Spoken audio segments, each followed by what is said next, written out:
Well, the first thing to do is, of course, read the book, and I fell in love with it immediately. I had the opportunity to read it actually a few years ago when I was first approached, and I think doing my due diligence, it's really important for me to also understand what all the backstory is. Why was the story created? So I actually had a beautiful conversation with Tay, really in the beginning of the process.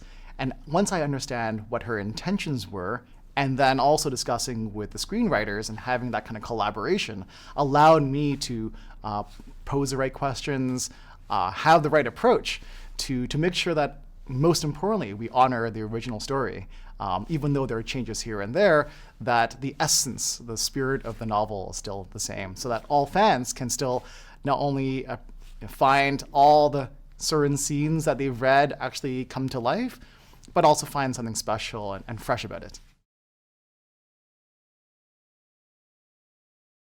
Well, I mean, as a huge fan of rom-coms, I find that there is so much that I can draw from the classics of When Harry Met Sally or 10 Things I Hate About You, and a lot of even the romance trilogies of like the Before trilogy by Richard Linklater.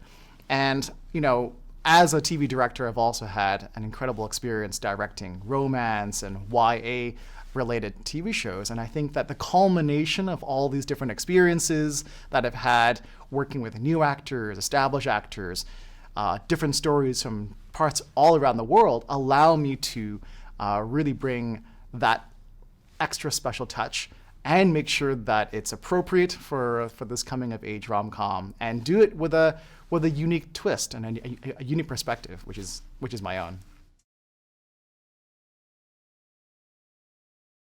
Well, big fans of the book would know that when Dallas first gets to Drayton's house, that drop onto the futon is a classic scene. And what else was there? The motorcycle parts. And there's more. I mean, I don't want to spoil it for you because I really want all of you to experience it fresh firsthand. But those are some key scenes that we had, or when they are both in California. And I will just leave it at that.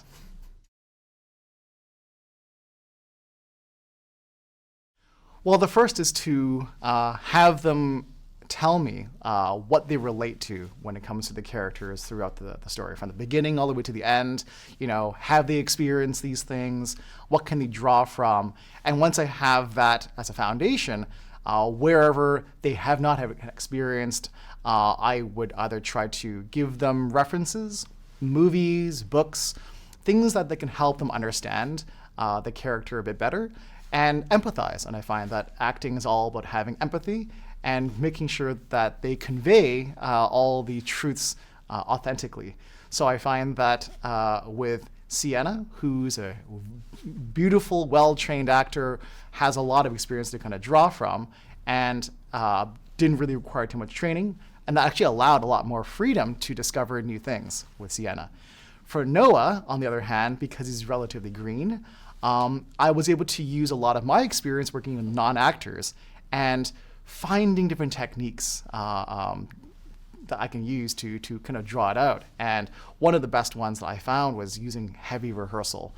One thing we did was on Zoom, we would have a lot of these reads where we would just let them express their truth on camera in a box much like this, and feel it, and really feel it. And really, as a director, I really want to create an open and safe environment where they can play. And when they can play, it allows them to really shine. So I let them play, let them discover different things, and by the time it came to set, I was able to kind of hone in on what I liked, what I didn't like, what I preferred, and also allow them to give me their feedback. So I think it's a combination of lots of rehearsal, Noah's incredible work ethic and training, as well as Siena's experience, and together we created this piece of magic.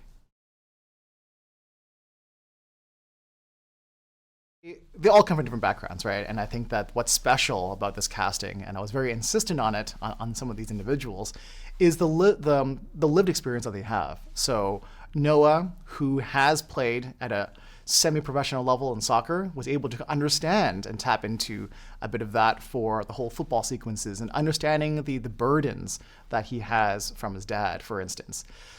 Deborah, legacy actor, legendary singer, she has come to the point where now in her new phase in life, she wants to give back. And I think she's so wise and has so much wisdom to offer that, at the stage, she can now tap into that as the dance teacher, right? So I think that what's really key is to find actors that not only connect with the material, but also have their own personal backstory that can add substance to these characters.